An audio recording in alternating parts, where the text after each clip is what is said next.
ছায়ার হাসি। রাত তখন প্রায় 12টা। অরণ্যের মাঝখানে পুরনো এক কুঠিতে একা বসেছিল অনিরুদ্ধ। কুঠিটা বহু বছর ধরে পরিত্যক্ত, তবু সে এসেছে এখানে একরাশ কৌতূহল নিয়ে। শুনেছিল এখানে নাকি এক মেয়ে রাতে হাসে। হঠাৎ বাতাস থেমে গেল। নিস্তব্ধতায় নিজের নিঃশ্বাসটাই ভারী লাগছে। কাঠের মেঝেতে টুপটুপ করে জল পড়ার শব্দ, কিন্তু ছাদে তো কোনো ছিদ্র নেই। অনিরুদ্ধ টর্চ জ্বালিয়ে দেখল কোনায় একটা পুরনো আয়না। আয়নার ভেতর জল গড়িয়ে পড়ছে, অথচ ঘরে শুকনো ধুলো ছাড়া কিছু নেই।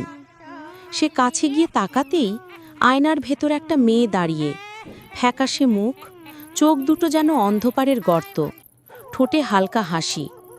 তুমি কি এখানে একা? অনিরুদ্ধ কাঁপা গলায় জিজ্ঞেস করল। মেয়েটা ধীরে মাথা কাত করে বলল, না, তুমিও তো এখন এখানে আছো।